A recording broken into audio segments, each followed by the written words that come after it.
Welcome back, everyone. Welcome back. We are back at it, ready to have some fun with one of my favorite brands on the market right now. One of the hottest brands on the market. But before we get started, let's do a couple things. We're going to do some housekeeping. Let's see who's in the chat right now.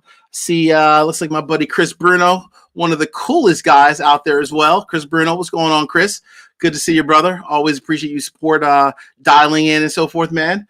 Always good to see you. Who else do we have out there jumping on? I know we have a couple other people coming on as we speak, but let me go ahead and just kind of kick us off real quick, just kind of high level. So we have obviously Nick Taylor on tonight from Foul North. But you might be wondering, what is new with the judge? What's going on with the judge? So a couple things. Number one, in 2 weeks, I know people ask about Cousin Anita all the time, like literally. I get emails and Instagram messages. When is Cousin Anita coming back on? But no, all jokes aside, Cousin Anita, she is coming back on. So I'm actually doing a barrel pick in 2 weeks with a few different channels, and we're gonna have Cousin Nita on. Well, she's gonna be with us when we do the barrel pick, along with a patron as well. So we're gonna have a blast from that perspective. So we're looking forward to. I'm sure we'll be going live on Instagram and or on YouTube. Cousin Nita, she loves to have a good pour of whiskey, or two, or three, or four. So definitely look for Cousin Nita and myself to go live in a few weeks. Doing another barrel pick actually next week as well with a few different channels. Our good friend Chris from Bourbon of the Week, and our good friends Phil and Julie from the Bourbon Van. So this whole whiskey thing is all about collaboration, just having fun. So Phil, Julie, and Chris, honestly looking forward to connecting with them, as well as in 2 weeks with a couple other channels as well. So looking forward to it. As we all know, barrel picks take forever to come in, right? They take forever. So a lot are definitely in the works, and I'll keep everyone kind of updated on my my formal episode. So we'll definitely be doing that for sure. What's going on, Dennis? How are you, buddy? Good to see you, man. Good to see you. Andy Klein, the man, the myth, the legend, the DC connection. What's going on, Andy? We still got to catch up, man. That's on me. I owe you a visit. That is on me. What's going on, David Schaffler? How are you, man? Good to see you, buddy. Good to see you. Absolutely. And I know, I'm sorry, David. I know Anita. I promise I'm going to get Anita on the channel ASAP. I promise. I know. Everyone's like, Judge, where's Anita at? I'm like, I know. I got to give some love to Cousin Anita. She's a busy young lady. Zoolander, what's going on, Jimmy? How are you, buddy? What's going on, my friend? Good to see you. All right. I don't want to keep our guests waiting too long. So, again, I think I had on Nick and the Foul North team about 4 or 5 months ago. And when I say Foul North is truly one of the hottest whiskey brands on the market, yes, I did not say it enough. They are one of the hottest whiskey brands on the market. I mean, they are blowing up batch after batch. They're winning awards left and right, like it's going out of style. I mean, they're putting out mad age statements, 18 years, 20 years. What's going on, King of Titusville? 25 years. I mean, they keep just growing. They keep growing. But what I love about Foul North is two things. Actually, three things. Number one, the quality of the whiskey is always great quality. That's number one. So it matches like the price point, and I have no problem with that at all. Number two, they are straight up and honest that the whiskey is coming from Canada. They're blending it, they're putting it together, but every single batch, and I think I've had all but I think one batch, every single batch that I've had, which is 99% of them, have all been phenomenal. And the last thing is just honestly the people. So Zach and then Nick, who I had on before, Nick who's joining us today, just honestly a straight up good guy. So let's go ahead and bring our good friend Nick Taylor to the channel. What's up? What's up? What's up? What's going on? How are you, buddy? Oh, that was the best introduction I've ever had, man. That was, that was awesome. I could be your hype man. No, you can totally be my hype man. But honestly, my favorite thing you've told me was actually backstage before this started. The fact that your wife was buying you Found North as a gift, that speaks volumes, man. That's really special to me. Appreciate it, man. Thanks for having me on. I'm excited to be back. Yeah, no, it's fun, man. No, absolutely. No, I mean, I think I even said it in one of my episodes.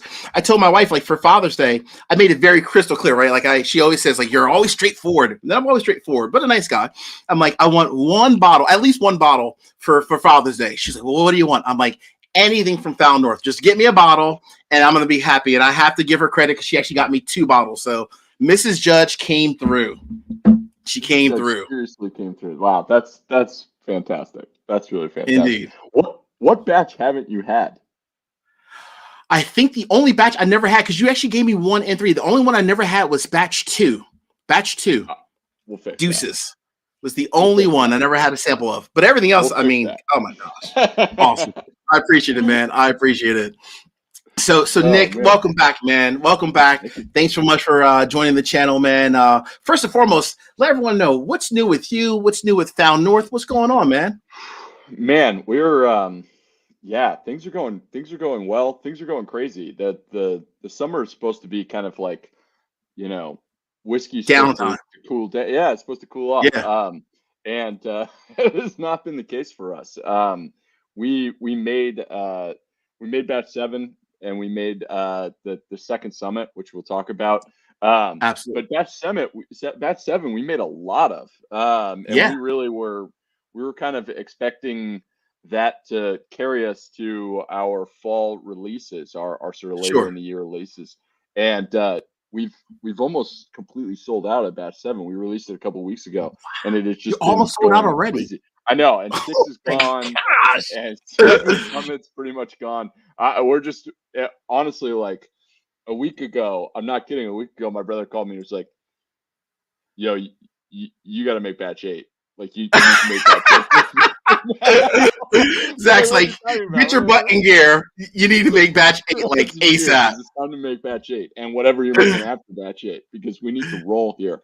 That's awesome. And no, it's been wild, and it's really exciting, and it's really, honestly, it's really, like, it's humbling. That's cool, man. This was really much, I've been thinking about it because we launched our first whiskey in April 2021, right? So, okay. I mean, it's been 1 minute. It has not been a long time. It feels like I remember when we released batch 1 and 2. Sure. You're so in your head about making the whiskey. I was like, I hope these are good. I hope people like these. Like, I hope this idea works. We've been working on it for a year throughout COVID, and and we were like, whew, we were really not sure what the reaction would be. Yeah, what would happen, right? Seriously, you never know. You think the liquid's good, right? I mean, at least we thought so, and so absolutely, we thought the liquid was good, but how would people receive a whiskey that was, really overtly Canadian and kind of in a style that's pretty different from most Canadian whiskey, but would people give it a shot? And indeed, and so, to be here where it's kind of like we really are selling out, and we need to make more whiskey and buy more stocks, and that's just, it's crazy. Honestly, it's really you have to, man. For sure. I see Blake's here. What's going on, Blake? Chris Bruno, thank you very much, my friend. Much appreciation. Definitely appreciate it. And Zoolander, definitely crack open batch 6. Definitely crack open batch 6. Don't wait. Don't wait. In fact, as much as I love batch 7, we're gonna get to batch 7 in a little bit. This is hard. So I tried my hardest not to open batch 7 or the second summit, batch 6, part 2, until tonight. I was successful with the second summit. I felt like there was no way I could not open batch 7 before tonight. So I dove into this, I think I dived into this maybe 3 or 4 days ago. I couldn't help myself. Mrs. Judge was like, wow, that's a nice pour you have there. I'm like, well, I heard it's phenomenal. I mean, I kept getting message after message. People are like, Judge, have you tried batch 7? I'm like, not yet. I haven't tried it. Not yet. Waiting for the live stream. My buddy Brian from North Carolina, he's like, have you tried it? It's amazing. I'm like, shut up, damn it, shut up. But I want to talk about this curveball. I want to talk about the curveball. What is going on with batch 6, the second summit? What happened here? What is this? Tell everyone about it, Nick. Yes, yes. Okay. So it's funny because you have the single barrel, which was our really confusing release in the sense that it says barrel 7 on it. It was our Yes. second ever ecom only release. We kind of do Ah, like people who are on our mailing list get notified and then it sells out pretty quick. The first one sold out in 12 minutes. And so we were like, damn it, we need to make a bigger barrel. So we used a sherry butt. So it's okay. about the first single barrel we did ecom only was like 200 bottles. The Okay. second was 600 and change. Because the sherry butt's just so much bigger. Sure. And so we did that, and it's fun because you kind of like the way we do our single barrel program where we're making this blend and then further maturing the blend in all of these different single barrels. Um, they kind of are rolling releases. We're Hmm. constantly waiting and seeing, is it ready? Is it ready? Is it ready? And then at a Okay. certain point, you kind of just go, okay, we love it right now, pull it. Let's pull And it. and so that's super fun, except for, as you can imagine, wood is extraordinarily expensive. Oh yeah. So Of like course. in a Spanish oak Pedro Jimenez sherry butt that's real Spanish oak is extraordinarily expensive. It's like to give you a sense, a new American oak cask costs anywhere from like 300 to 600 bucks. It's really, and that's expensive right now. Um, Correct. if you buy like a once used sherry butt, so it's been used once Mhm. just for sherry, so first fill. Yeah. You Yeah. buy a first fill sherry butt that's a real Spanish oak sherry butt. Okay. You're talking about like 2,500 euros, right? These things Wow. are expensive, uh, Damn. and when you empty them, they're very reusable, right? Like you can Oh, use them okay. a second time. In fact, you want to use them a second You want to time. use it again. That's awesome though. That's good though. That's good. But you have 4 weeks until it's ruined. Oh, So like damn. after you dump it, if you don't fill it with something quickly, it dries Sure. out and you lose the quality. Now, what a lot of people do in the industry is they fill the thing up with water, and Oh that'll man. save the cask, but it kind of kills the flavor. Um, Oh, so for us, we when we dumped it, we were sitting there going, "All right, we dumped it. We're so excited. Bottle it because we love how the single barrel is tasting right now." Um, yeah. and then of course we had 4 weeks to fill it, and we were Oh. like, wait, what do we put in there? Um, and at the Let's hurry time, up and find something.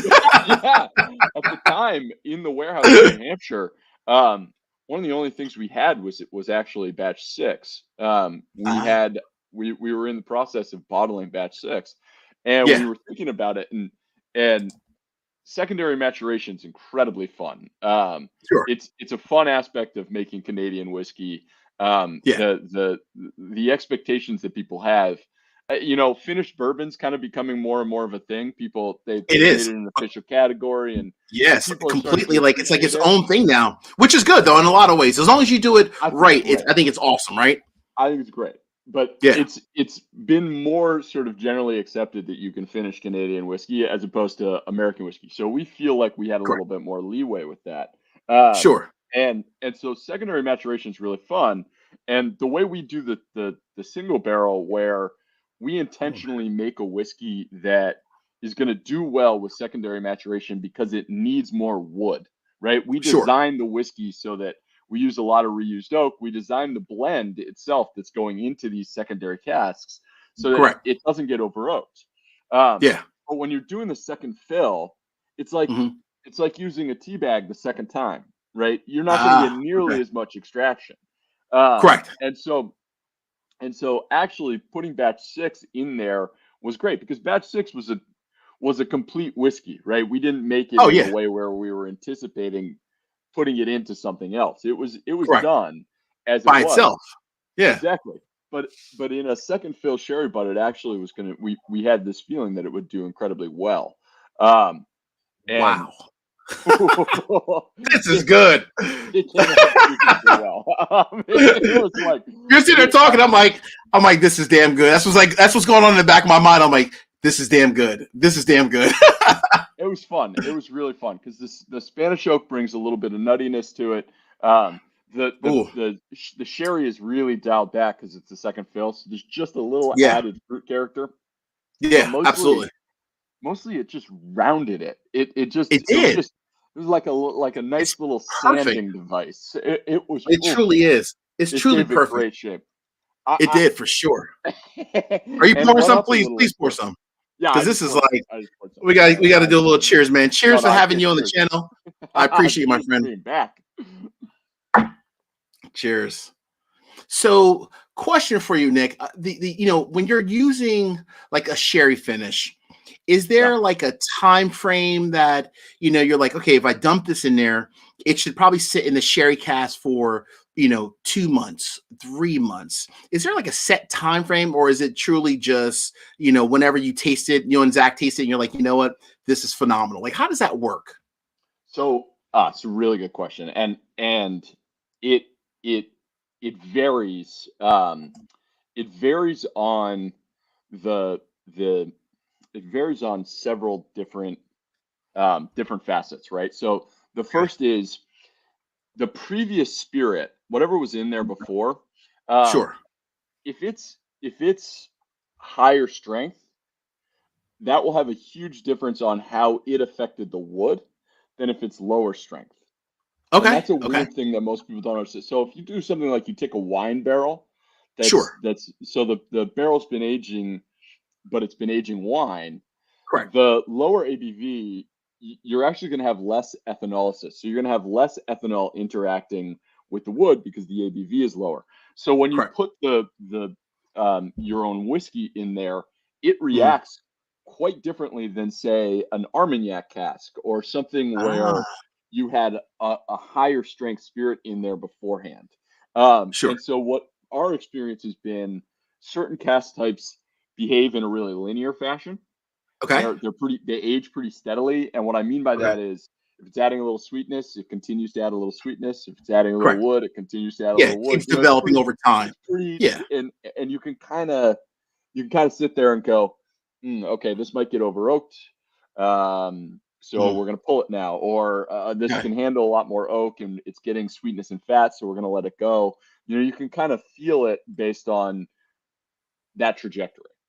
Yeah. Okay. Wine Okay. casks wine casks because of the the the previous spirit, often, like if you do like a sauterne, like a dessert wine, Sure. Dessert one. you'll get Yeah.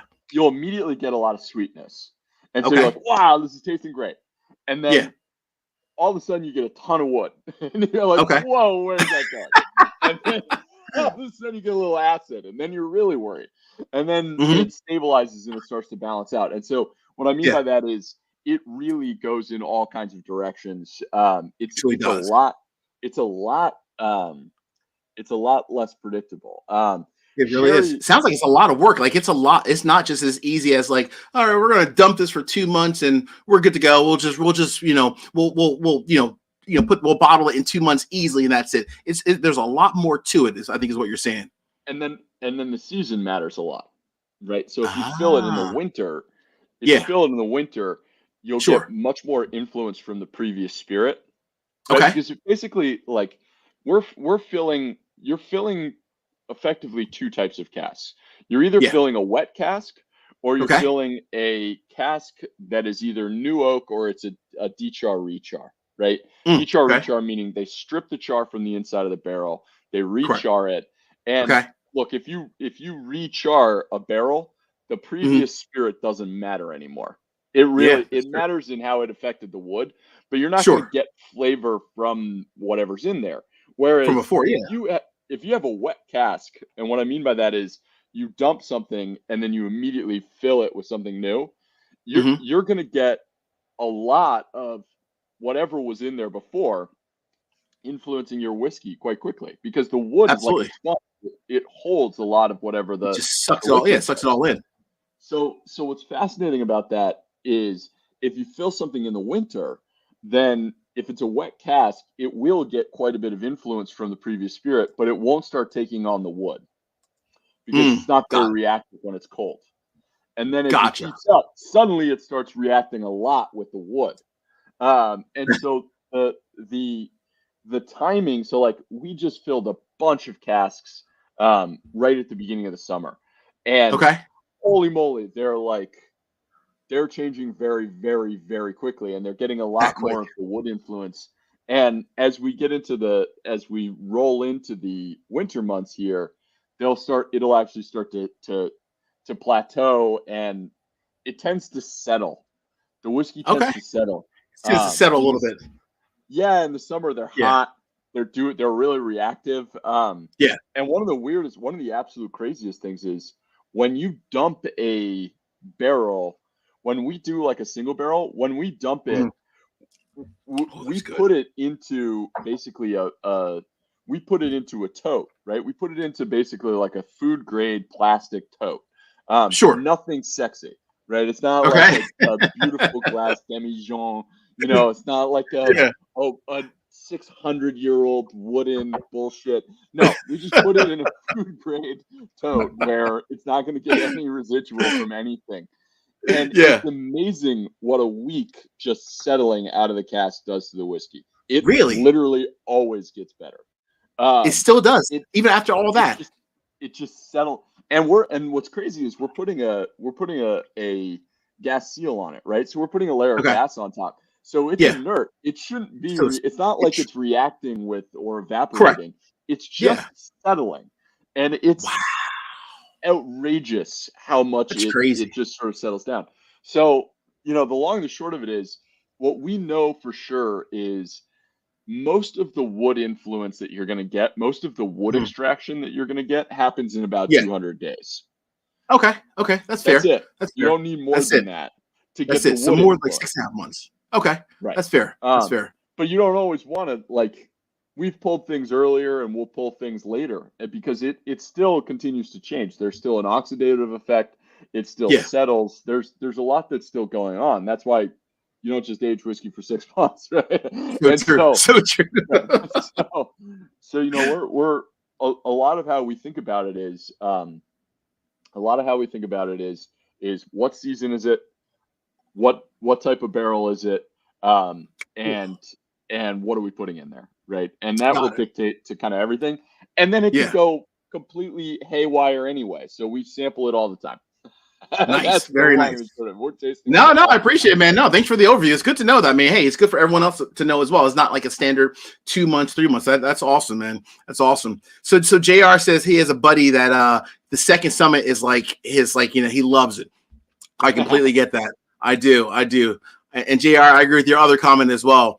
Batch six, is your favorite. Hey, batch six was, I think, my overall favorite before having these two tonight. Now I need to kind of go back and kind of check this all over again. Was probably batch five, I think, was my overall favorite. So I'm glad Mrs. Judge got that one for me.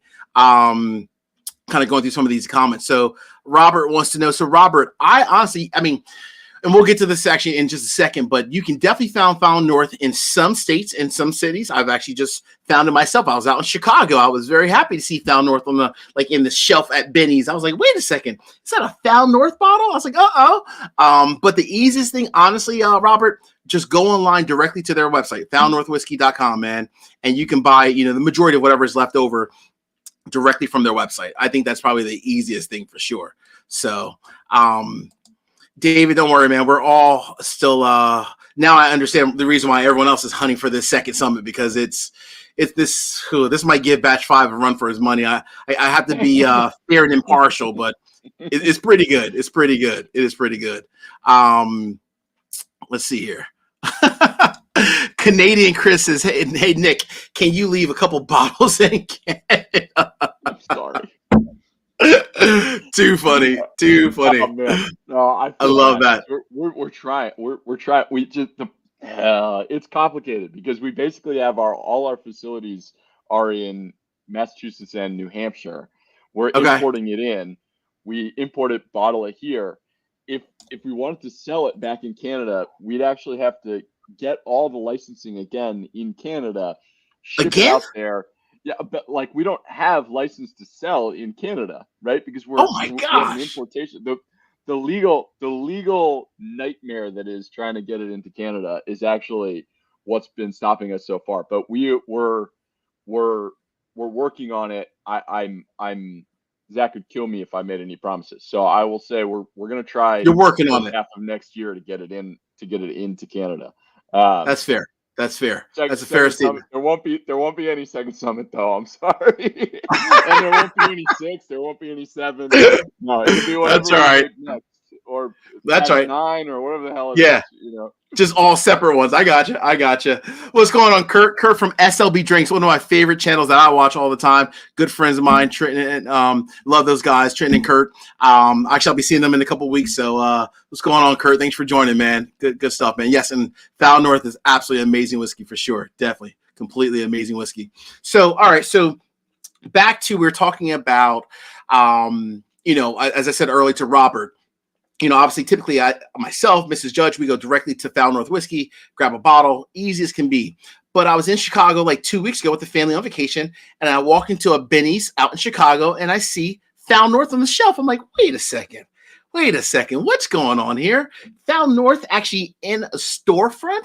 Is this like something new? Am I imagining this? But then I did some researching, and I saw that it's not just in Chicago and Illinois, but other states too. So what's going on, Nick? What you guys are changing the bottle?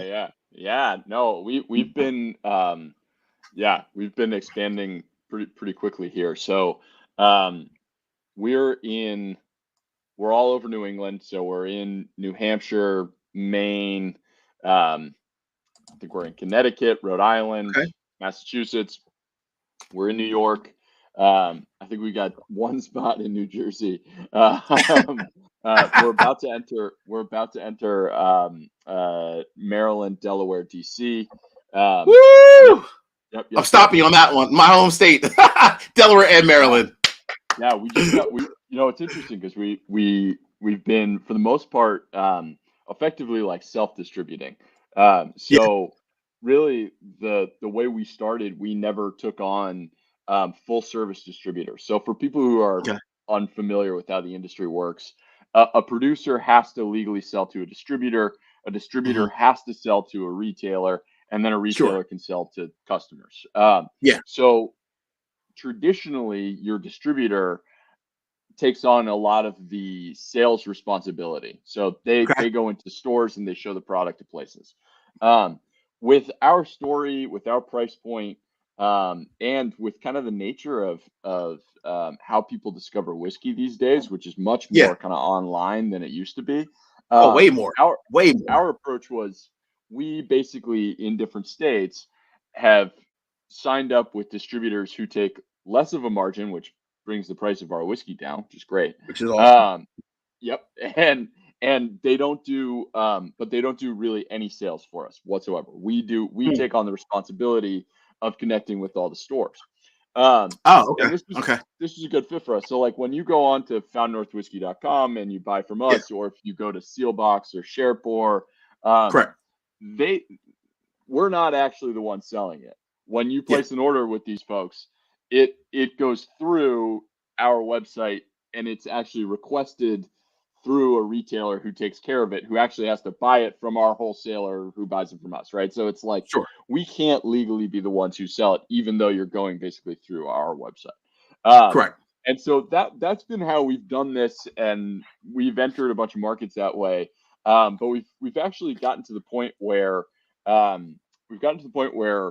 big enough where the stores have heard of us and want us, and so it actually makes sense to go to a distributor and have them start kind of getting us into more locations. So we started with PM Spirits this month in New York, which is awesome. And we're starting with Prestige, which is a great distributor based out of DC. And they've got Maryland and Delaware as well. So we'll start with them. I think the official launch is in September. So that's when we'll start there. We're in Alaska now. Alaska? Awesome. Oh, Alaska brings the shit out of Found North. It's awesome. I think it's just the mountain snow aesthetic. Like the Alaskans just crush Found North. I bet. I'm like dying. I'm dying to go do a work with in Alaska. I just want to go work the Alaska market, although I prefer to do it in the summer.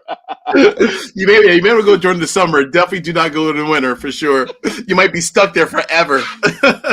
Exactly. Good So stuff. we're starting to You're we are expanding. not going to forget about the deep south. We're not going to forget Okay. about the deep south. There you go. Planet Whiskey. He's not forgetting about you. That's awesome. We're in conversation with the distributor out of Louisiana. Okay. So we're working on it. We're going after it. We're expanding as quickly as we can. The problem is we have to make a lot more whiskey, Yeah. which takes time. That's a good problem to have, Nick. That is a great problem to have. Seriously. It's a good That's problem. awesome. It's a good problem.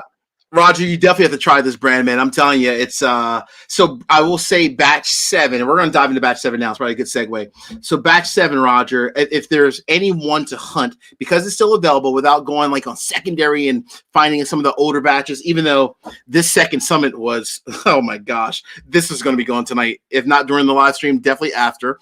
But batch 7, I had it, and oh man, this is good. This is really good. So I know this is almost sold out. So Nick, why don't you tell everyone about batch 7? Because I think this is new to me as well.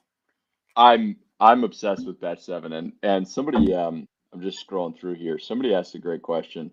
Yeah, Anthony Peters asked a great question about the manager's proof concept, which I'll get into because it's a really I'll get there. So basically, with batch 7, we broke the mold of 2, 4, 6. All the evens were kind of the same vein. This high corn minority rye high age statement whiskey, and we just did it again with 7.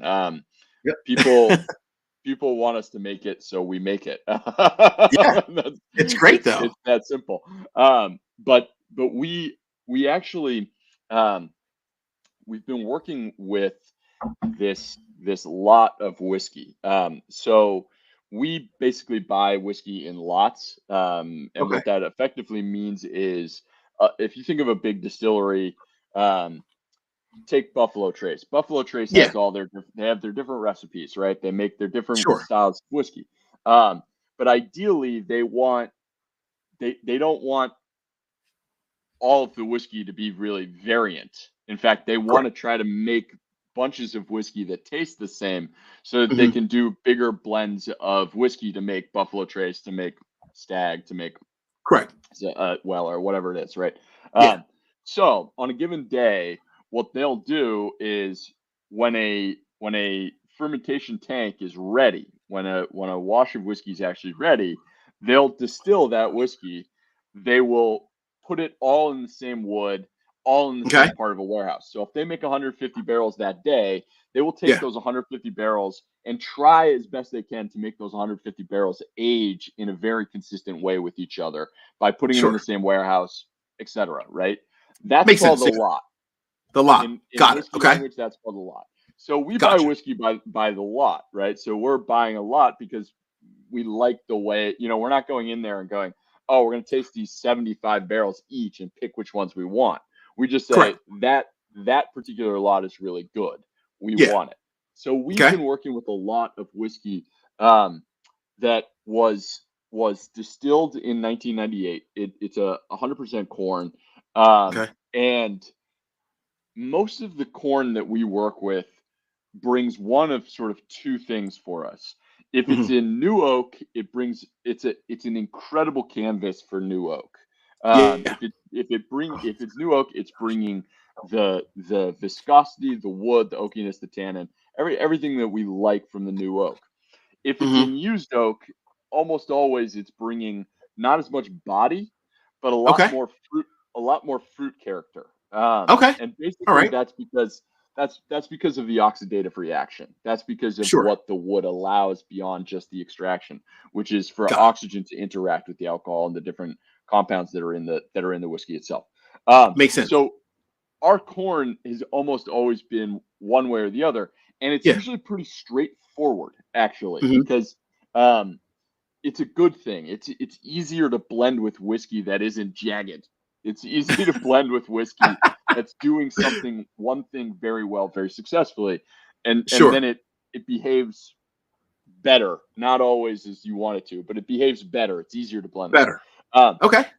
this particular 1998 was in first fill ex bourbon barrels. Um, Okay. and Oh, nice. it brought viscosity, body, a Yeah. silky texture, and just a Mm-hmm. plethora of top notes, fruit, florality, just like It's so rich. It's rich. just It's sweet. incredible. It's well And we built rounded. the whole whiskey around it because we Oh my hadn't. gosh. This is the first time we put this whiskey in anything, and we are obsessed with it.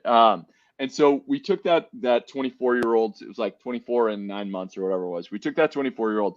We blended it with two different 22-year-old corns, one in new wood, one in Oh my used wood. gosh. So we kind of just emboldened some of the rich wood flavors, and we actually added even more of the kind of the top notes. Wow. And then we rounded it out with an 18-year, 11-month, and I think like 1 or 2 week old rye. Yeah, it's like a 19-year Legitimately, ride, pretty much. if we had let this It thing really sit is like a for another 19-year ride. seriously, I think it was like 17 days. If we had let this thing sit for a couple more weeks, we could put a 19-year age statement on it. But we Oh, had the profile. We had the profile exactly how we wanted it, and we did not want to. We really just didn't want to risk it aging out of profile, even just in a couple weeks. And yeah. so we said, okay, screw it, just bottle it. And that's Yeah. that's kind of how we designed the whiskey. And I can't believe this sucker is 131.8 proof. I mean, It does not sip like that at all. I've sipped so, and that was honestly the first thing that caught me by surprise, right? Because like I said, I poured a big pour the other night, and Mrs. Judge was like, "Oh my gosh!" Like she's like, that's 131 proof. I'm like, "Oh, I'm willing to take the risk, right? Somebody has to in life, right?" So I took the risk, and I sipped it. I'm like, this sips like it's like 105, 108. It's so just clean, crisp, sweet, well rounded, baking spices, fruity. It's like it's perfect. So the challenge is, Nick, honestly, for you and for Zach, you guys have a good thing and a bad thing. I'm going to tell you the bad thing. The bad thing is that every single batch that you release is getting better and better and better. The good thing is every single batch you release is getting better and better and better. So you have a really bad problem on your hands. But I mean, honestly, all jokes aside, man, this is like amazing. And it honestly, I think it's better. I hate to say it. I think it might be better than my favorite batch 5. That's sad. Batch That's 7's sad. my favorite whiskey we've made. Oh, Batch it was 7 is okay. I'm obsessed with Batch 7. And I wanted to get to Anthony's question because Oh, yes.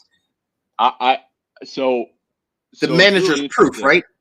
On the back. I saw Yeah, that. Yeah, what is it's that? really interesting. So for years, and I ironically I I recently learned this as I was getting ready for coming on tonight.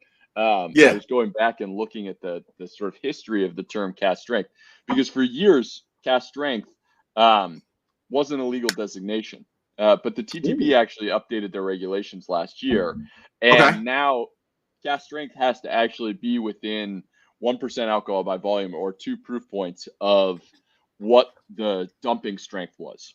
So Sure. what you dump it Makes at sense. is, and so what was really interesting about when we made this whiskey was we had a bit of a we actually had a bit of a dilemma because we liked this whiskey. We absolutely adored this whiskey at 131.8. Okay. We liked it. We liked it a little bit better at like 129 and change. Really? Just like a tiny bit of water. Um, Oh, but man. we wanted to call cast strength and we wanted to actually have it be the strength that we dumped it at. Okay. But we liked it a little bit better with like a tiny, tiny bit of water in it. Um, and so what we did was, you know, we we're big kind of history nuts. Like Yeah. we're big whiskey history fanatics. And historically, cast strength wasn't about releasing the whiskey as high proof as possible. What it Okay. was really about was increasing the value to the consumer. Because 40 years ago, Ah, 50 years ago, nobody drank whiskey at cast strength. In fact, that's true. when True they bought statement. it, when they bought it at 80 proof, they still added a bunch of water to it. People drank Yeah, whiskey and water, which is crazy to me, but that's it what people is. did. It is. And so the idea around cast strength was a counterpunch to the value that people were getting from vodka and gin, because vodka and gin kicked Yeah. the shit out of whiskey in the 70s. And For a so long time. Really so did.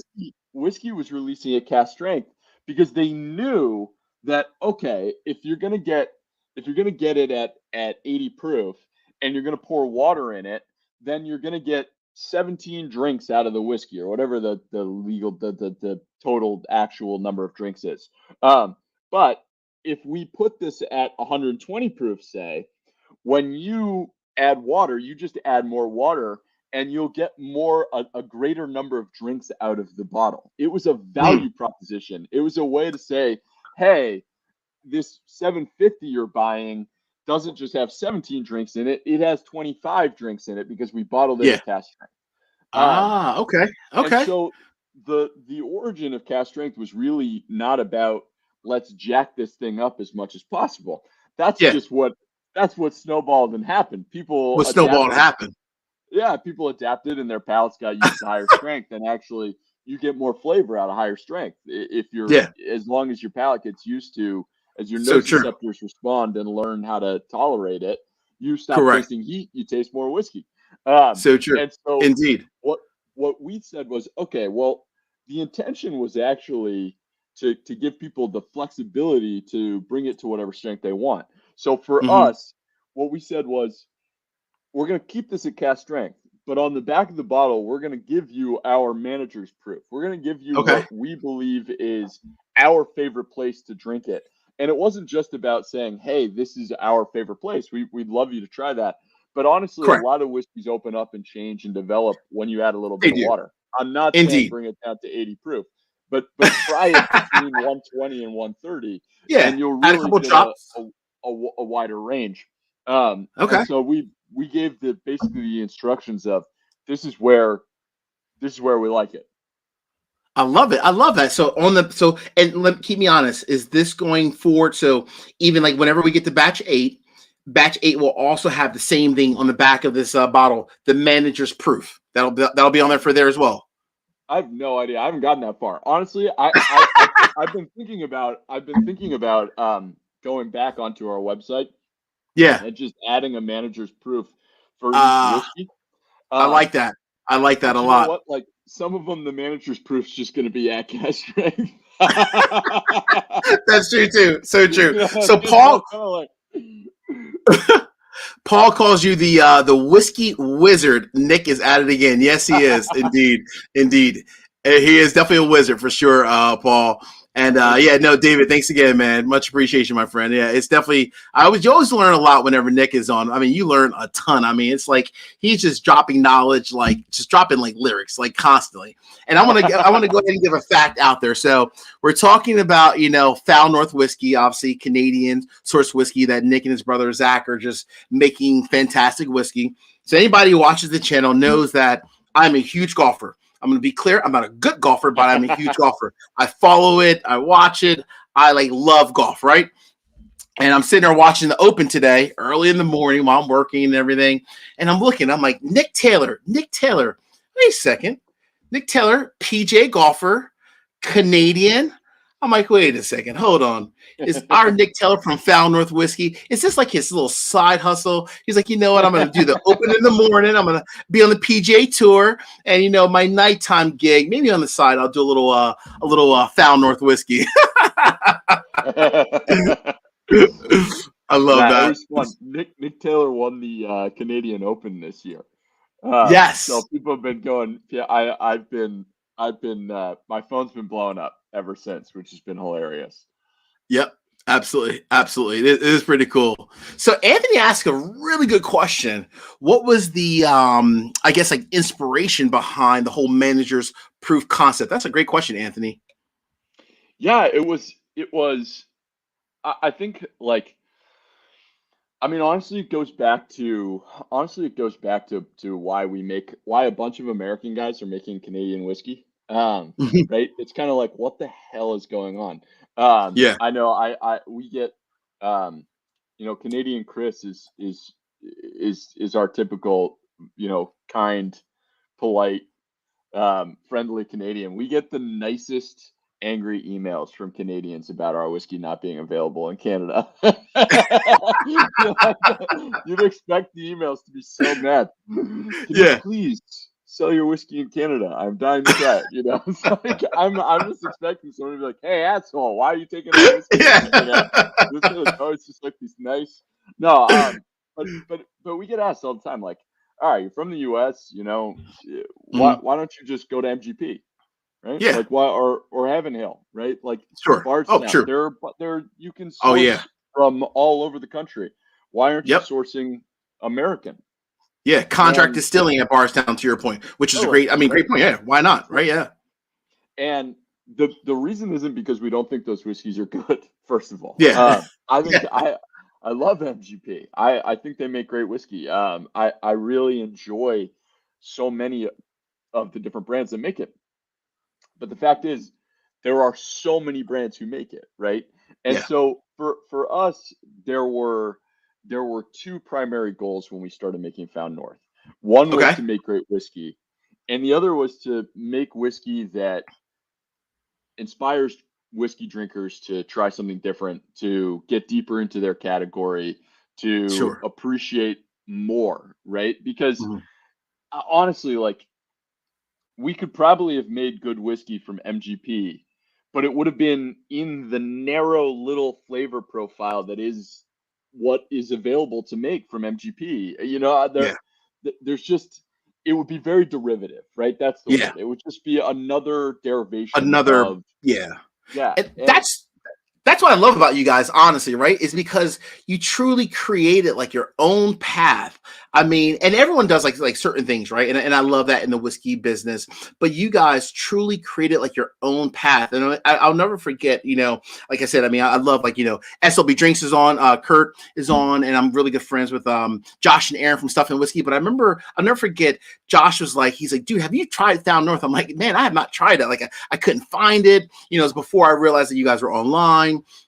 He's like, I'm telling you, their whiskey is like amazing. I'm like, all right, well, Josh, I hear that a lot, but it's 9 out of 10 times it's typically just source MGP, and sometimes it's good, right? Don't get me wrong, sometimes it's definitely good, depending on who's blending it and everything. But he's like, no, it's not even MGP, it's Canadian whiskey. And I'm like, really? Like, really? It's truly? He's like, I'm telling you, it's amazing. And then when I had you guys on, I had the whiskey. I mean, if I'm only asking Mrs. Judge for one bottle for Father's Day and it's Found North, that means it's the truth, because that means I'm buying it. Like that smells my present.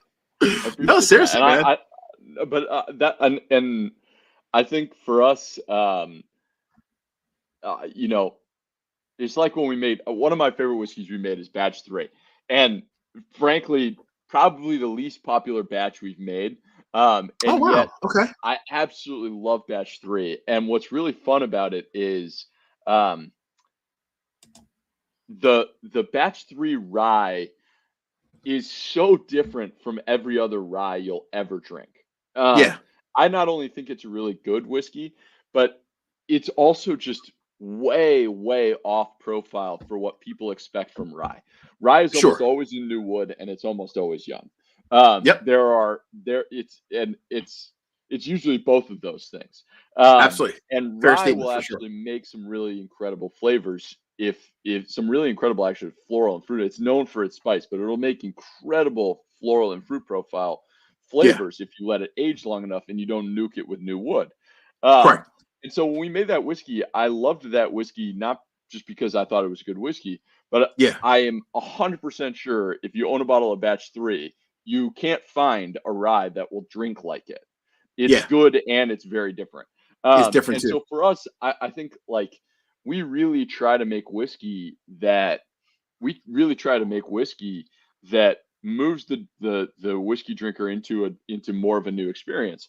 And so the inspiration behind doing Manager's Proof was just to try to encourage a different way of exploring whiskey, a different way of exploring our whiskey. That's fair. Just saying basically like, hey, we're obsessive when it comes to blending. We like we're nuts. We'll try it in 10 different types of glasses. We'll try it with a drop of water. We'll let it sit Okay. for an hour. We'll let it sit for a day, then try it again. I mean, we're so obsessed that we test whether so we have access to two different bottling lines. We have access to a bottling Okay. line that creates a vacuum and actually pulls the whiskey into the bottle. And Oh wow. Okay. we have access to a bottling line that pushes the whiskey, pushes it forcefully with air into the bottle. Sure. The difference is so incredibly subtle, but it is different because one actually pushes a bunch of air through the liquid as Okay. it's being bottled, and one Okay. creates a vacuum.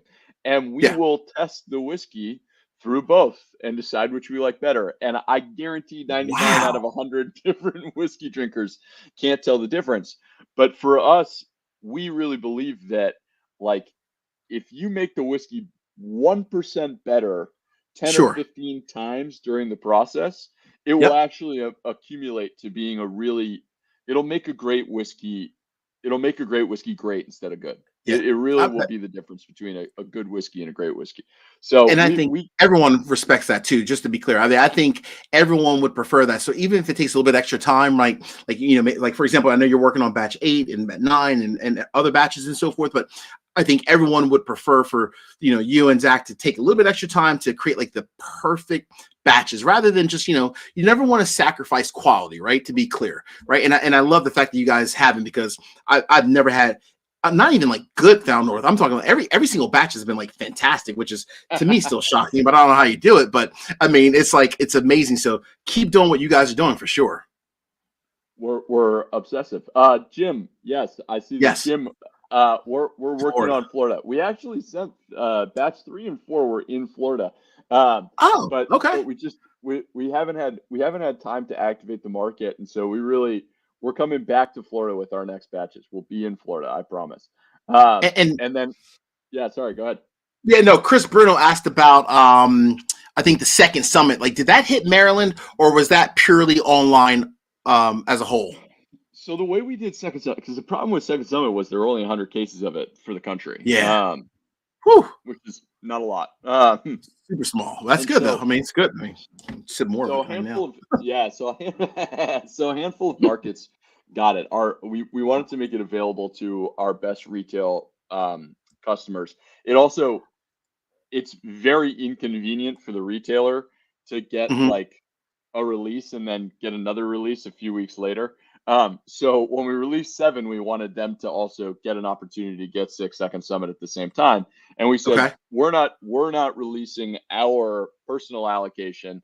We're Okay. not releasing the cases we've sold for our DTC right away. Hmm. Yeah. But you all do whatever you want. You want to just put, we had we had a handful of accounts, put them on shelves.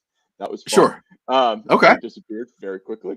We had a handful, treat them as an allocation, and we've had a couple bunker them to do a holiday release. I know in Oh, okay. That's pretty Massachusetts, cool. 1 or 2 accounts said we're putting, we got our 2 cases.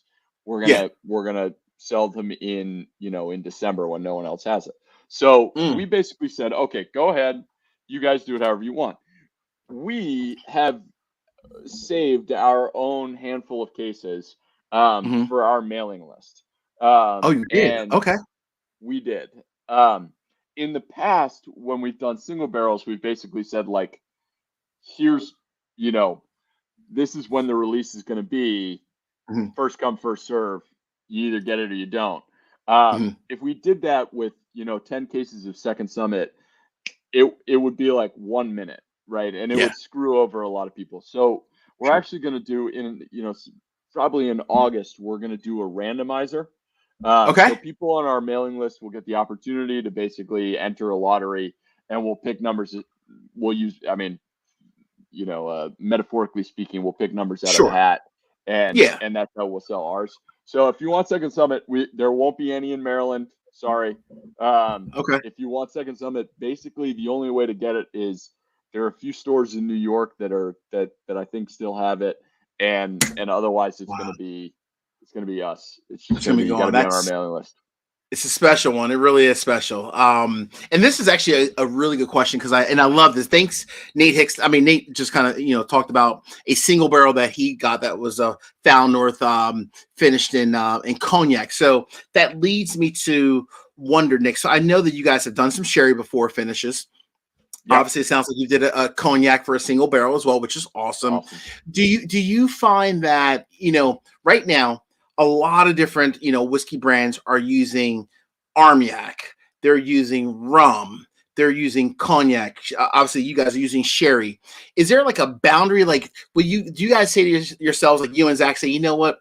I don't know if we can ever go there with like a either like a Ambarana Brazilian finish, or even like, which for me personally, not my jam, but maybe for others, a tequila finish. Like, are there any finishes that you're like, you know what? It might be great for like, other brands, but it's not good for Found North for our type of whiskeys that we're blending yourselves. I think some things don't make any sense. Yeah. From a flavor standpoint. Yeah. I know maybe I'll get shouted down by somebody in the chat who's had an amazing like IPA finished whiskey. Oh I know yeah. like guys have done these weird things where it's like, all right, we made our whiskey, then we sent the cask over to a brewery and they aged their beer in there for a year, and then they sent it back to us, and then we put our whiskey back in to get some IPA influence. And I'm literally just sitting there going like, okay. Yeah. It doesn't make, I don't know. It doesn't make sense to me. It doesn't make any sense to me, to be honest. And oh man, I just that's hilarious. The Canadian Chris just brought up the ice wine. My Oh brother yeah, that's another one hard too. vetoed I ice saw that. I wine. was like, "What? Yeah. Ice wine?" And I saw that. I forget who it was. I know who the brand is. I won't even say the brand name now. I'm not gonna say their name now. But I saw that. I'm like, I can't go there. I mean, that just sounds odd to me, right? Like ice wine and It might work. Honestly, like the really interesting thing is, that more important than just the barrel type, really more yeah, important than just the barrel type is the wood quality. sure. Honestly, like you want to get the barrels fast. Um, Yeah, you really don't want to let the barrels dry out. You really don't want them to start getting any funk to them. Um, yeah. we rejected 44 in May. We took delivery of 48 barrels, and Okay. we rejected 44 of them. Sent them back. Oh wow, Yeah, we're pretty. We're nuts. We're just you really nuts. are. I don't know how You guys we're truly nuts. are Yeah, we like really are legit. You nuts. guys make sure like it's like top of the line. It has to be like truly great quality. Because there, yeah, and I think, um, a lot of brands are on timelines. They're on Yeah, they don't want to handle the expense of it. They don't want to mess up their right. timelines. They don't want to mess up their bottom line. And I understand that. We're a business. We Yeah, we have targets. We know what we got to do. I got bills to pay, like absolutely, I absolutely. get it. Yeah, But honestly, we really are just obsessive because we can't afford to miss in our category. That's part yeah, of it. Be honest, Marcus. Like we can't yeah. afford to You miss. can't afford to We're miss. Yeah, we're a lot of times the way people discover our brand is hmm, exactly the way you discovered our brand. Where someone yeah, says, "I've got a whiskey for you," and they say, "What yeah. is it?" And they say it's Canadian, and the person goes, "Huh? Yep, Are you sure?" You know, and it's like, that's true. just buy a bottle, trust me. Or, thankfully, a lot of people send samples and pour the Yeah, whiskey for people, and that's great. But we can't afford to miss. If we make a, yeah, if if uh, if most bourbon brands, if you go buy a bourbon from a up and coming bourbon brand and hmm, they've released four things and you really like two of them, you sit there yep. and go, "Hey, yeah, it's pretty good. They've hit two whiskeys I really like. One was okay, and one, I didn't like, but they're great. Correct. They're Yep. doing well." That Correct. that won't fly for us Yeah. because the 25% of the people or whatever number of people who taste the batch that they don't like of Found North are Yeah. gonna sit there and go, my preconceived notions of what Canadian is have just been Yeah. confirmed. Yep. And so That's true. we're batshit crazy about it. So, you know, I Yeah. would try any quality. I would try any quality barrel. I would try Yeah. any quality barrel. If it was a quality barrel and it passed our quality control, and my director of whiskey innovation, Sammy, who's really in charge of this, who has like Okay. a perfect palate. You know, Hmm. if Sammy noses the barrel and says it's good, we're gonna put our whiskey in it, then I trust him and let's go. Um, Okay. but That's but fair. but to be fair, there are some weird stuff out there that I just. But Amurana, I would love to get. I'm definitely gonna try some You would Amurana. try it. Okay. Cool. Oh yeah, if I could ever get a Cool. Mizunora cask, I would do it. Yeah. Um, You tried. Okay. That's yeah, good. All for right. So sure. that's good to know. So there are Yeah, some yeah, things that you guys yeah. would give the Heisman We've to, but there are others that you would definitely try. we did one of the best whiskeys we ever did was an Isla cask. We had an old Ah. Ardbeg 10 cask that we put some rye in, sold it to a great account, Gordon's in Massachusetts. Okay. It was like absolutely spectacular. So Nice. we're pretty flexible. We You're tasted open. the Okay. Ardbeg that was in there, and it was Yeah. And it outrageously was good. good. We actually had standing liquid in the barrel. It was Did crazy. you? Still in it? Oh Yeah. my gosh. Oh Wow. yeah. So Jim asked a really good question here. So like if you do have a blend that you're like, okay, this is really good. When we first kind of blended it, we really enjoy it, right? Like I guess you, Sammy, and Zach are kind of What talking like, oh, this happens? is really good. And then like down the road, you're like, wait a second, this is kind of off.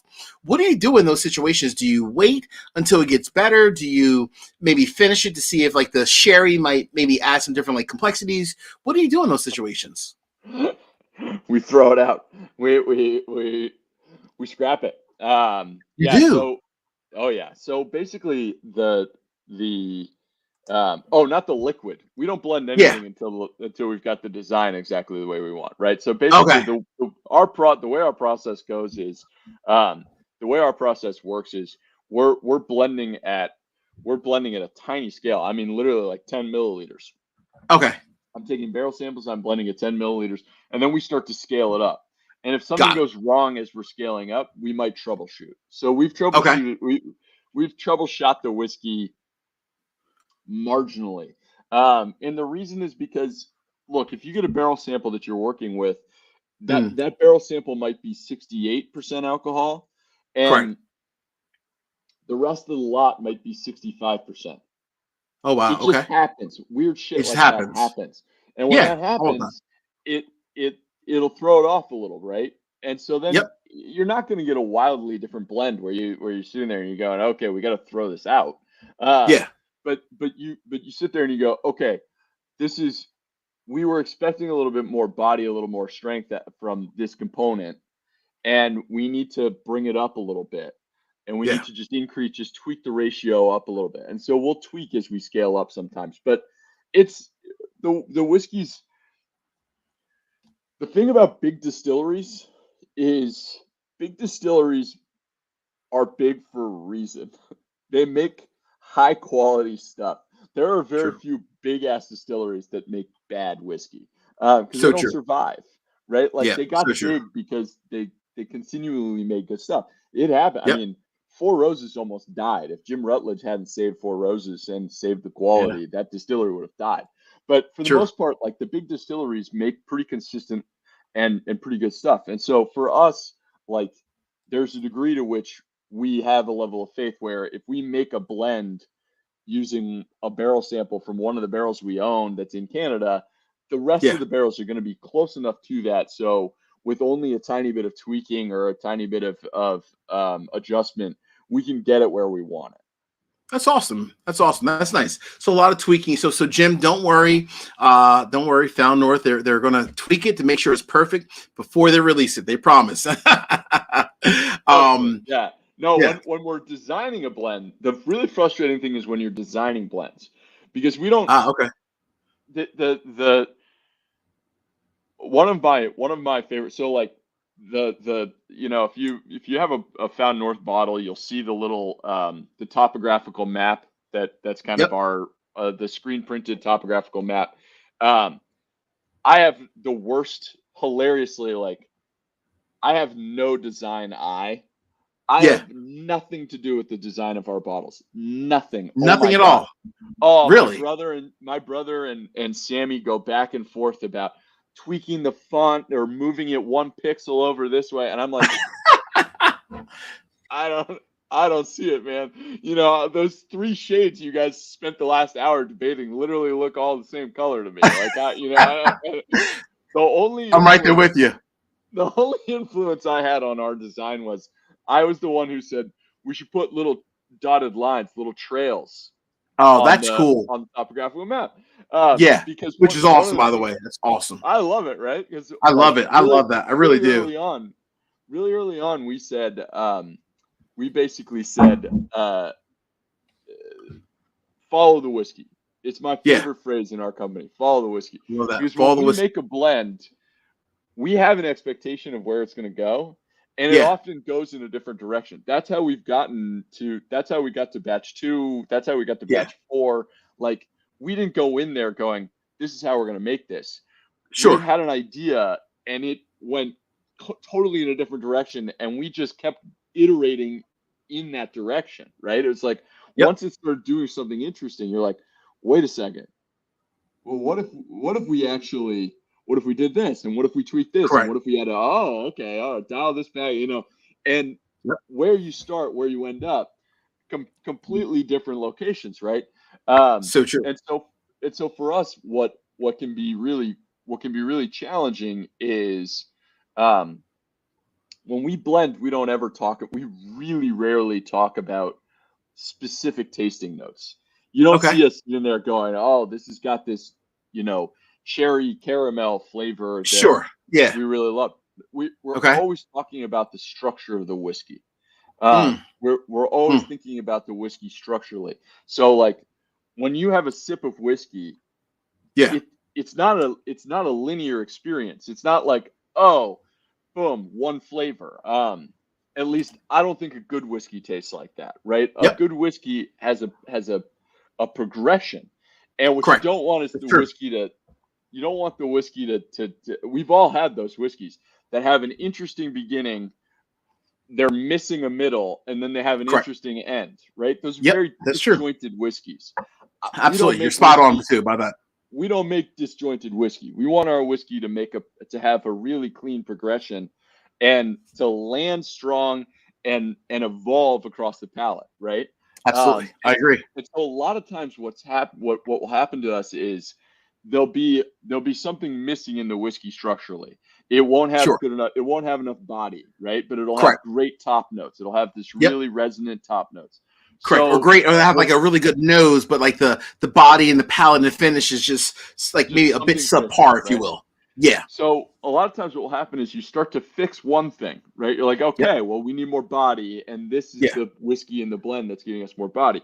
And you increase Sure. the body and you lose the nose, or you Yep. lose the top notes, or you lose the spice, right? And a Hmm. lot of times what blending is you're following the whiskey into down its path, but then you're trying to kind of coax it so that it tells a full story, right? So that it has Yeah. full structure. And sometimes you just can't get it there. Like, you fix something and it ruins something else. So you fix that and then you lose something else, right? Yep. And we've gone down where we've been blending for 5 or 6 days, Hmm. the same thing, just tweaking and tweaking and tweaking. And we'll sit there and go, this is never going to be a complete whiskey. It's never Yeah. going to be at our standard. It's never going to tell a full story. We got Sure. to start over, You and gotta we start just over. go completely different. We'll go down Wow.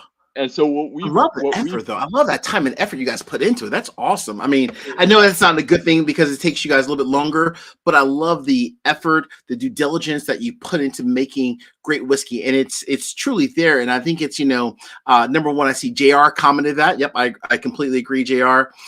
Jimmy talked about batch 5. I know Jimmy. It's funny. I just went back to batch 5. I'm like, damn, I love that. And I feel like I'm like, no, I never would do this. I feel like I'm cheating on my wife because like batch 5 was like my wife. Like we got married, we loved each other. It loved me. I loved it. Like now I'm like batch 7 is just so sexy, so like that's a whole other story, right? But our good friend Nate Hicks, he brings up a really good point, and you mentioned this earlier. So many people are I think they are still blinded by like the whole Tennessee whiskey thing, or for you guys, of course, obviously the Canadian whiskey, and they're like, can it really be that good? I too, I'm not gonna lie. Originally, when Josh reached out, I was like, I don't know, Josh. And then I had her products, and I had like a couple different batches, and I'm like, well, these are good. And then I had batch 5, and I'm like, well, shit, this is phenomenal.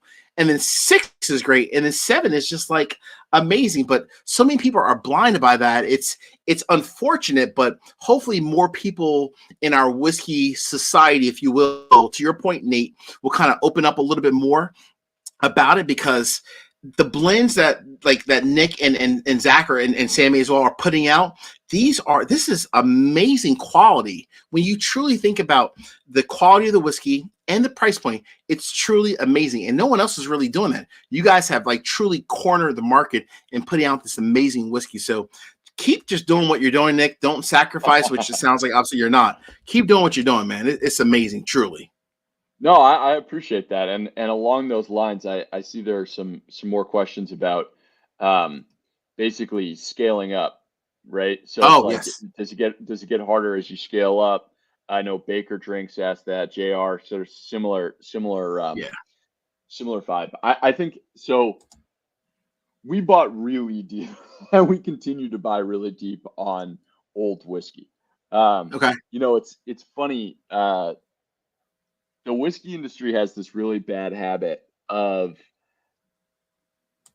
telling you that the flavor is dictated based on what they have, right? Mm-hmm. So Mm-hmm. when whiskey had a ton of when the whiskey industry was coming out of a really a trough period, and Mm-hmm. they had basically like whiskey simple. When there's huge demand for whiskey, distilleries bottle what they have and sell it. When there isn't huge demand for it, they let it age and accumulate value, right?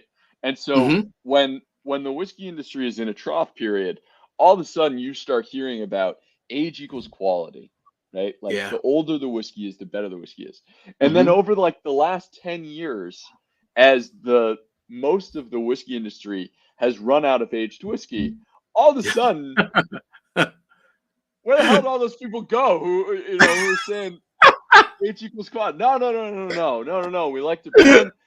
It's about the combination. You need the youth. You need it's like it's full of shit. They basically say whatever they have is what makes the whiskey good, right? It's like Oh, and so the truth about age, the truth about age is aged whiskey will not necessarily make your whiskey good, but mm-hmm. there are flavors that you only have access to through age, Age. right? Yes. Yeah, Yep. the Correct. time the time is a huge factor because It whiskey is. isn't just grain plus barrel extraction. The Yep. So oxidative true. process is the most important process, right? Indeed. So Indeed. so effectively, like for us, one of the things that makes the whiskey unique, one of the things that makes our whiskey really good is that we're blending with flavor components that you just don't really have access to Correct. in younger whiskey. And so It's true. we are really really committed to buying lots and lots and lots and lots of old whiskey. That's And we awesome, have. man. So we're going to continue to release a lot of older whiskey.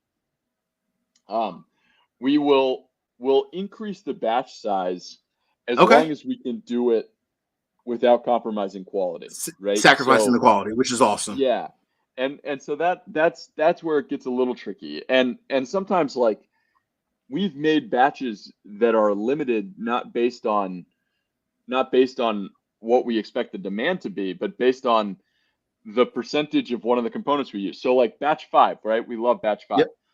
Batch Correct. 5, the 8-year-old wheat component that makes that Sure. whiskey so amazing.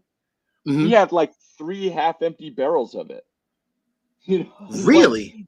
we made 2,000 bottles, 2,072 bottles of batch 5, not because we didn't think it would be worthy of making 3,500 bottles. We couldn't make any more of it, You couldn't. we, Oh my we had 3 barrels. gosh. That was it, right? So for us, a Wow. lot of times we're limited by we only have so much of this, so we make the batch using it, and whatever that size is, that's what the whiskey's Yeah. going to be. Okay. So that'll be how we grow.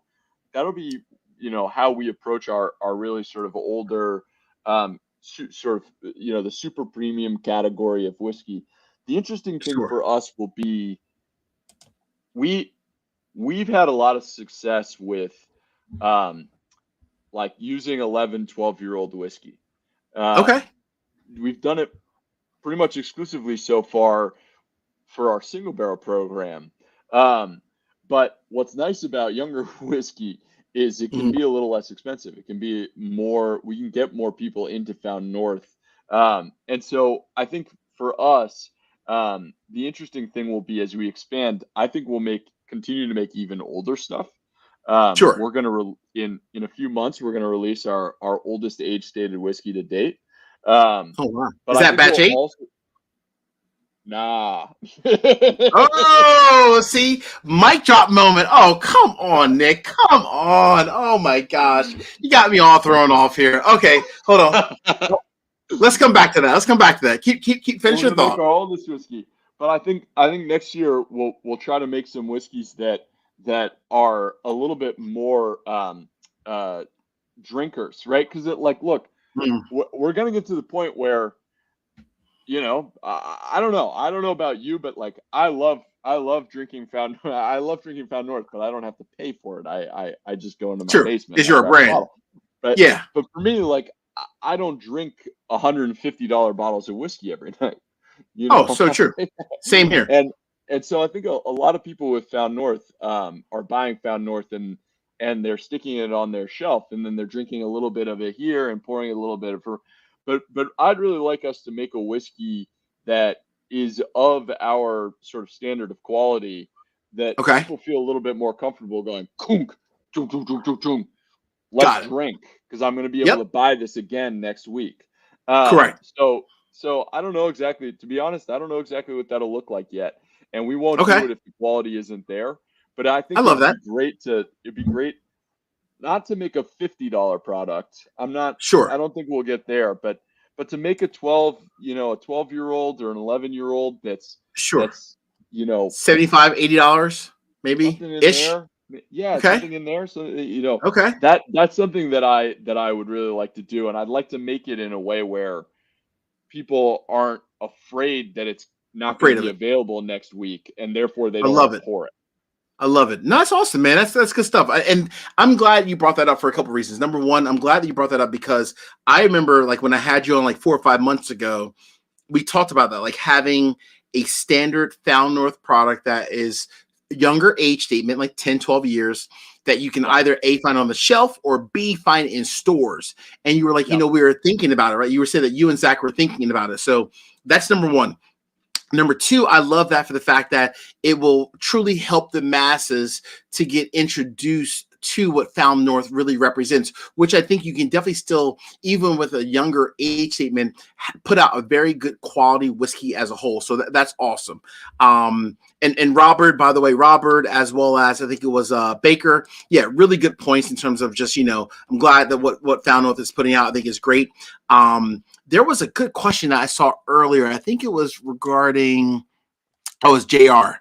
JR asked a really good question in terms of like, will it get harder to sustain over time based on like increase in sales? Because like you said, I mean, batch 7 is almost sold out, right? I mean, I know Roger, one of my patrons, by the way, who was on earlier, he even said that I think he's about to go to buy a bottle of batch 7, but that's almost sold out. Like, is it going to get harder to put out like, or to sustain not like your younger age 10, 12-year stuff, but like these special releases, batch 5, 6, 7 that don't produce a ton of whiskey. Batch 7 actually did, but it's still, everyone loves it. But is that going to be harder to sustain over time? you know, that the question is it's a good question because and it would be a great problem to have right now. Okay, we make batch 7. It's I can't remember exactly the number 3,600 bottles, something like that, 3,700 bottles, and it's out the door. In theory, you look at Four Roses small batch limited edition. That's harder to get than any Found North bottling ever has been.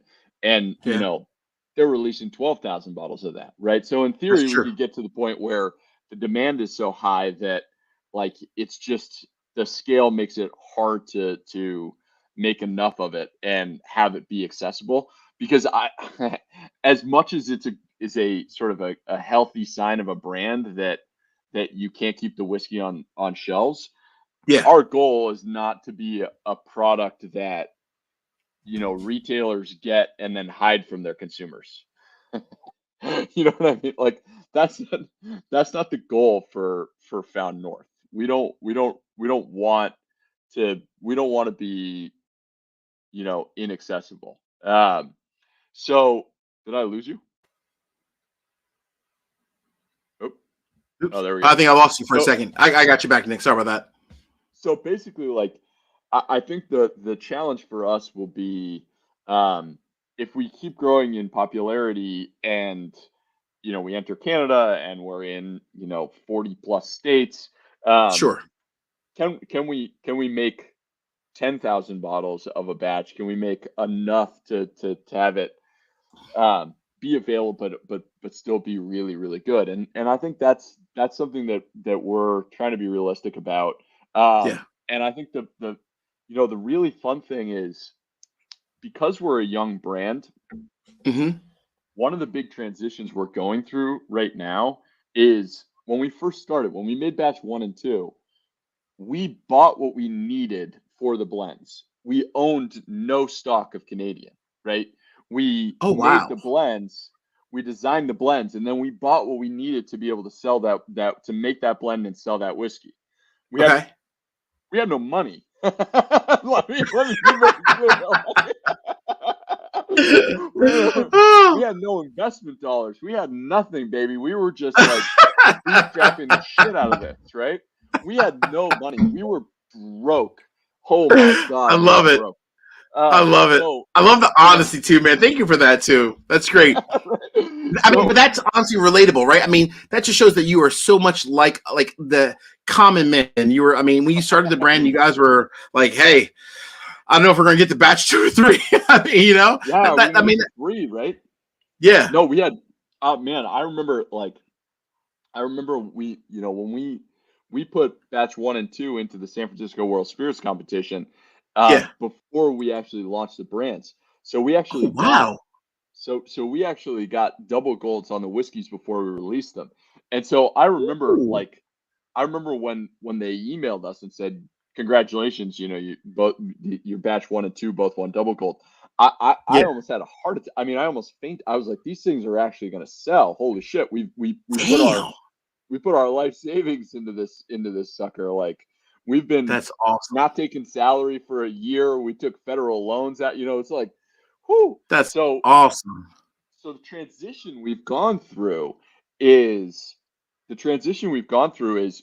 now we've been buying stocks and stocks and stocks, right? So we've been Yeah. actually buying the whiskey. And Sure. originally we were buying as much kind of interesting stuff as we could. Hungarian oak, Speyside Yeah. cask, ex-wheated bourbon barrels, like anything weird that was available, we bought, because often it was the misfit toys that were the best things to blend with. Yeah. Um, but now what we've done is we've been buying way more stocks and recasking it. Ah. Okay. So Okay. we're not just further maturing our blends, we're actually Yeah. further maturing our components. So we're Sure. creating a broader diversity of stuff that we can blend with. So That not you can blend only with. are we going to continue to have more old stuff, but we're Okay. we're starting to actually have a greater diversity of whiskey to blend with. Of So stocks that you can blend with. we I sh- like we that. should we should be able to it should be we should be able to uh, at least continue to make interesting things. For Hopefully the we can future. do it I at love that. I love that. at least we can That's do it at a awesome. scale, but it won't all sort of it won't get mundane. It'll still be Yeah. exciting, and we'll keep making different stuff, which is fun. So Nick, so Canadian Chris asked, and I think the answer is that you're probably Yeah. not allowed to because of NDA to share the name of the distillery. But maybe a better question would be, are you typically, like, when you and Zach are sourcing barrels from stocks, I guess you say stocks, right? Like different groups, is it typically just from one, or is it from multiple different partners in the industry? I think we have whiskey from 4 different distilleries now. There we go. Yeah, yeah. We're Canadian Chris, you should be happy. There you go. I got you something, Canadian Chris, right?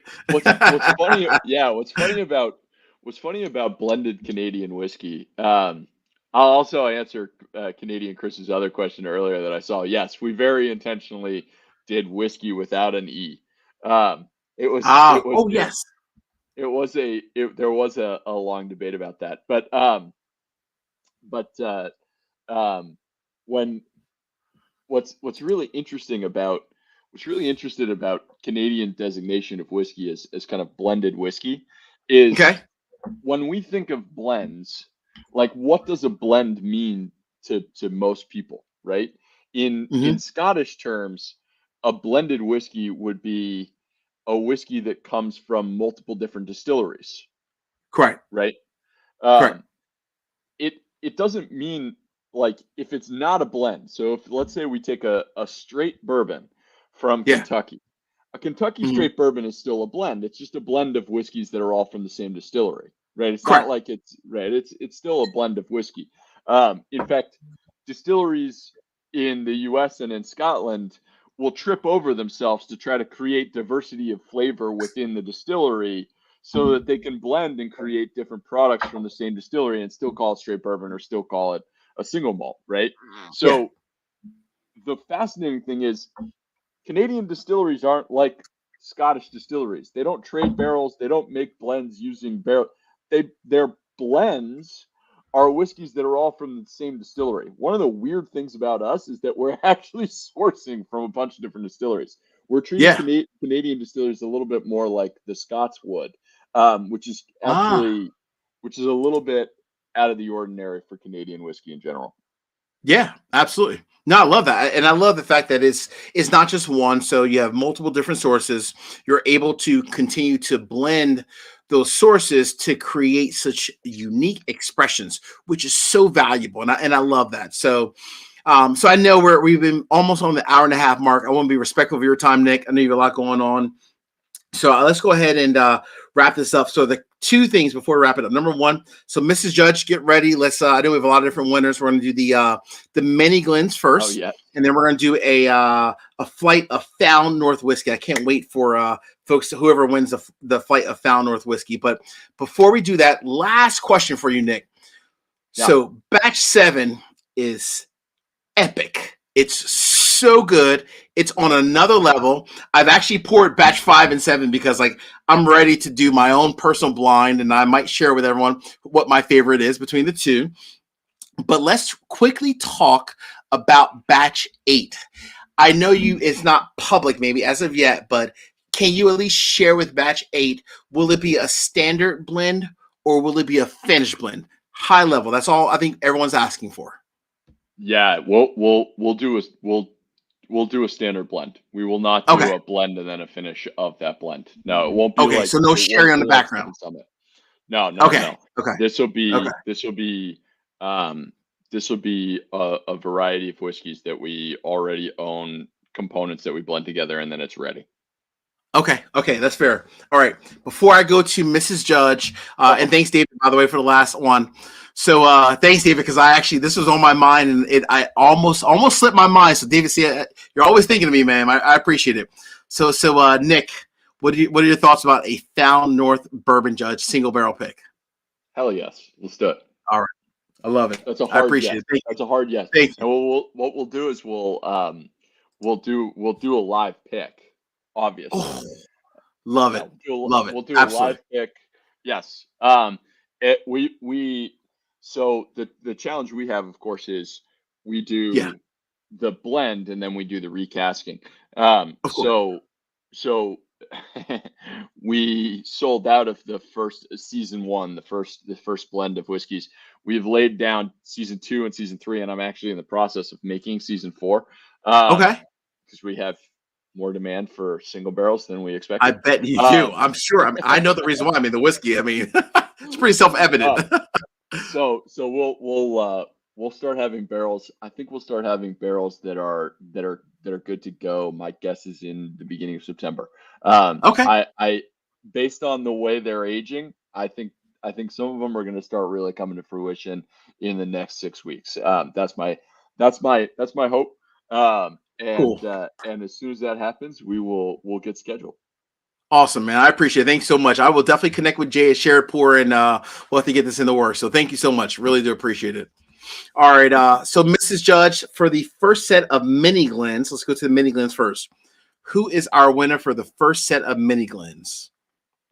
Give us a name, Mrs. Judge. I'm sure she's running it through the little spin wheel, which she has in the background. I have to give a huge shout out to Mrs. Judge. She's like, she's equally involved in the channel and knows just as much about everything like in the whiskey industry, but she does not sip whiskey at all, except for in an old fashioned. That's it. That's it. She's like, I don't love it. And I've given her everything. I've given her Found North. I've given her, like you said, Michter's, Buffalo Trace, Bar Sound. And she's like, I can't. So, hey, that's all right. She's equally not a fan of everything. So she's tried.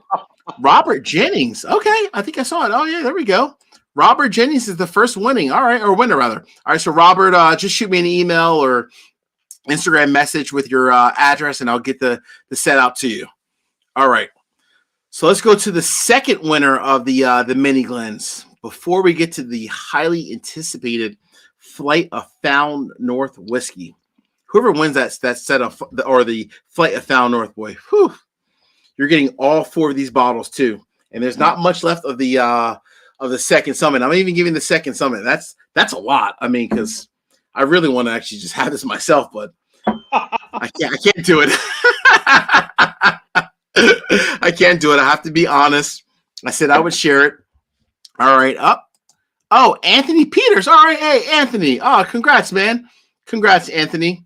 So Anthony wins the second set of the glasses. So same thing, Anthony. Shoot me an email at thebourbonjudge.com or just shoot me either like an Instagram or whatever you want, man. I'm around, and we'll definitely get that out to you. All right. The last item, the Flight of Found North whiskey. While Mrs. Judge gives me the name, I need to sample both. So let's hold on, Mrs. Judge. Give me 1 second here. I want to pick between batch 5 and batch 7. This is like the most difficult thing in the world. Oh my gosh.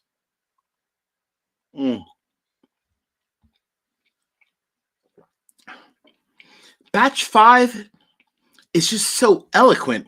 It's so sweet and like it's just like the perfect blend. It really is. But batch 7 is like amazing, Nick. I just Different oh whiskeys gosh. for different times of the day. That's what you need. Yeah, that's so true. Okay. I'm gonna leave this in a draw. I have to because I have to, and I'm being honest. Batch 5 is probably one of the best whiskeys I've ever had flat out in my life.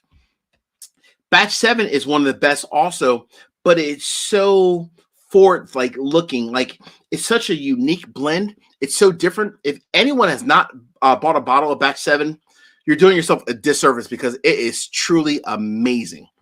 Amazing. I'm really looking forward to Batch 8. I'm looking forward to it. I can't wait. It's in my cart. Too. As soon as it comes out, it's going to be in my cart. All right, Mrs. Judge, who's our Found North blind winner, Mrs. Judge? Our Found North blind winner. Who do we have? Let's see.